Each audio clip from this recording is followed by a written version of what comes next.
Hi, I'm Sam Hawley, coming to you from the lands of the Gadigal people.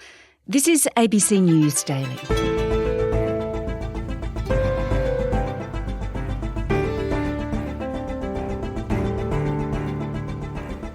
Australia's about to have a new industrial relations system that's meant to increase wages for the nation's lowest paid workers. But businesses say it'll just lead to higher costs for employers and consumers, more strike action and fewer workers. Today, business and economics reporter Gareth Hutchens on what's set to change and who will be better off.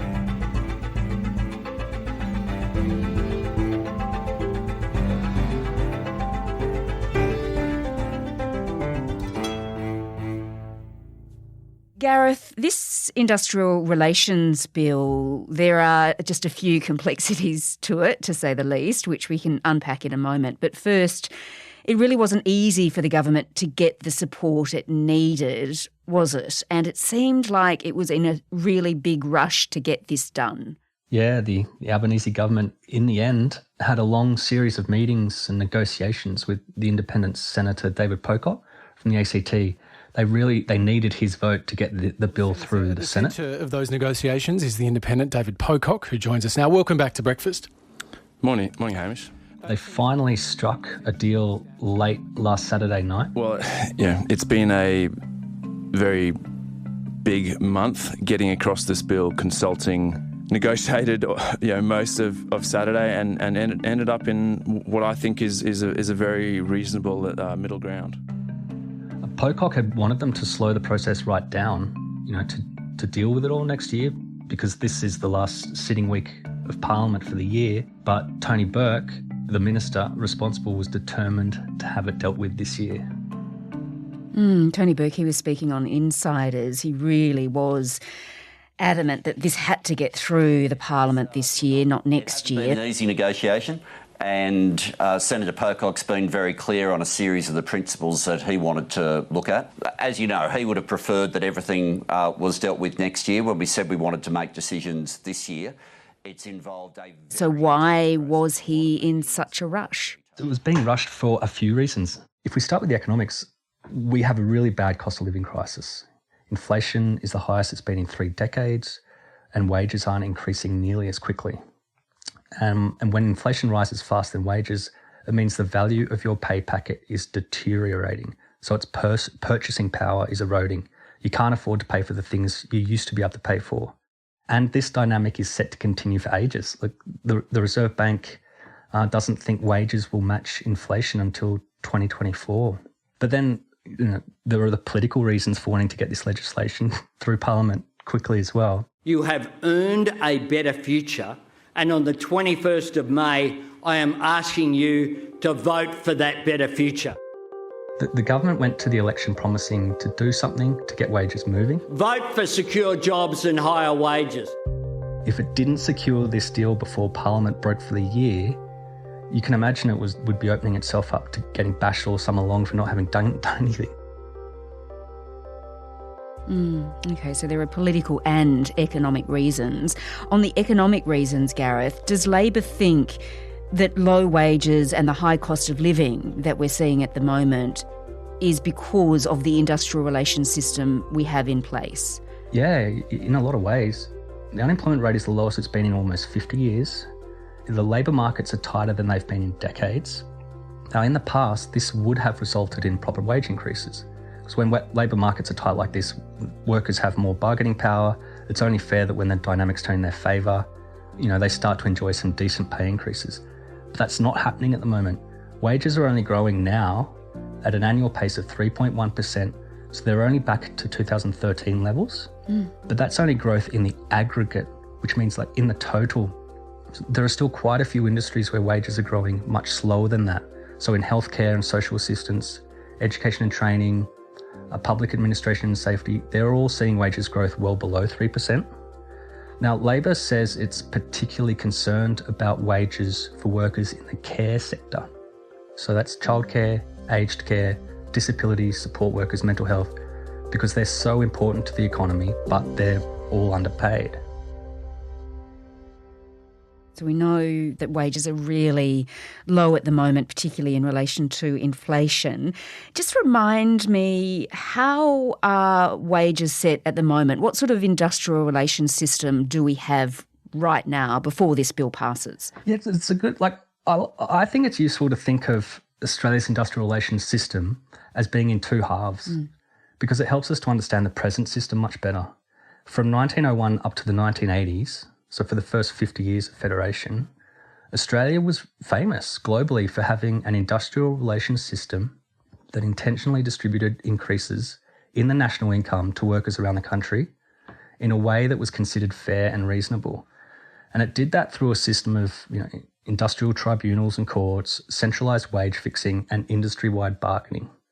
But over the decades, that system ended up accumulating a lot of baggage, a lot of vested interests. And by the 1970s, that system actually contributed to the economic chaos of stagflation, where inflation was growing by 10%, so wages would grow by 15, to get workers ahead of inflation, and up we go in this really damaging cycle. And now over the 1980s and 1990s, that old system was dismantled and a new system was built. And this is where we enter the second half of the industrial relations history, and this is the one we're living in now. In the early 1990s, the Labor government of Paul Keating introduced enterprise bargaining. Well below 50% of Australian workers now belong to a union, fewer than 4 in 10 in fact. So, with a constant chorus of demands from business to speed up industrial relations reform, it's not surprising Paul Keating is determined to extend workplace bargaining to the millions of employees who don't belong to a union. That meant bargaining over wages and conditions could occur at the level of a single enterprise, a single business, between an employer and their employees. It was still a form of collective bargaining because you'd have an employer bargaining with their workers as a group, but it was at a level of bargaining that was radically reduced from previous decades. And the theory was that workers should be able to bargain with their employer and come to an agreement of some kind, that if everyone worked harder to improve productivity and profits increased in that business, then some of those extra profits would flow through to the higher wages. That system of enterprise bargaining definitely had its moment in the sun when Australia was opening up to the world in the 90s as a newly liberalised and globalised economy. But in the decades of this century, enterprise bargaining has really been breaking down, and it's even fallen out of favour with employers. Now we're looking at a new industrial relations system, which this bill will deliver, and it's going to pass. We know that. So what does that mean, Gareth? Are we going to return to that first half of the industrial relations system in Australia, or is it a bit different than that? Yeah, it's a good question because there are a lot of some fears being raised that we would be returning to that first half, but it's just not going to happen because the world has moved on. We don't have those industrial courts and the arbitration system. We don't have the centralised wage fixing or anything like that. This bill, it has the potential to make multi-employer bargaining more prevalent in Australia. Now, I say more prevalent because there are laws already in place that allow multi-employer bargaining. It's just that the conditions attached to them are so stringent that it's barely been used. So this bill will make that easier to engage in. What's multi-employer bargaining? It's a form of collective bargaining that's really quite common overseas. If you think of the childcare sector, it would allow childcare workers who are working for different employers in the same town, for example, doing much of the same work, who are predominantly women, and they have traditionally not been able to bargain collectively or have not had high rates of union membership at all, to bargain as a group with their employers. So it just helps to standardise better pay rates and conditions across the different childcare centres. Now, if you think about it, it's a way of preventing businesses from engaging in a competitive race to the bottom on wages. And it can help to prevent workers quitting one workplace to seek slightly higher wages in another. And that's also in employers' interest because they're not losing staff all the time with high turnover. But, this bill is not just about multi-employer bargaining. It's trying to address gender inequality and the gender pay gap. It's trying to improve job security for workers by getting rid of so much insecure work in the economy. There's a lot going on. Sounds all pretty good for workers, Gareth, but what about business and employers? The opposition leader, Peter Dutton, he says the coalition won't support it because he says it will hand wage bargaining back to the unions and we'll just see a massive worker strikes. We will be opposing them because the reality is that this is about ticking off on the shopping list for the union movement. And we can't have economy-wide strikes. It would be crippling for businesses, particularly when we're going into an uncertain period. Does he have a point? Yeah, the concern is that these bargaining provisions will allow unions to organise protected strikes across hundreds of workplaces, covering tens of thousands of employees, so long as the businesses have a so-called common interest. But, I think there's a couple of things to say here. Firstly, remember what industrial action is. It's a potential tactic for workers to secure better paying conditions. It's part of the bargaining power that workers have and have traditionally had. But when you think about the level of strikes that have been occurring in Australia in recent decades, industrial disputation has been on life support. Ever since enterprise bargaining was introduced in the early 90s, actually, you see the graph when that was introduced, and the level of days lost to strikes has just fallen, and it's just travelling along the surface. And Gareth, how soon will people like care workers see their wages rise? And will it be enough to keep up with the rising cost of living, which is just massive? Yeah, it's a good. So Tony Burke he's repeatedly asked this question, and he just keeps saying, "Look, it depends on what sector you're in." So you can't really nail down when the wages will start increasing. It all just depends on how it rolls out. And the question will also be, though, how our economic authorities will deal with it if we're still trying to manage inflation, and we will forevermore. If we're going to have more people who are better paid, then it would just have to start entering into the calculations for those types of decisions.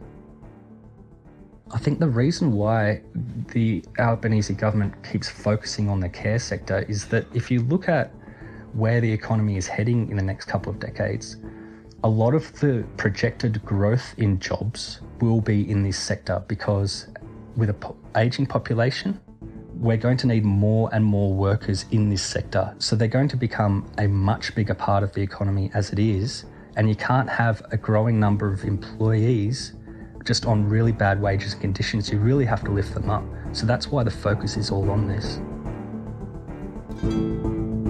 Gareth Hutchens is a business and economics reporter based in Canberra.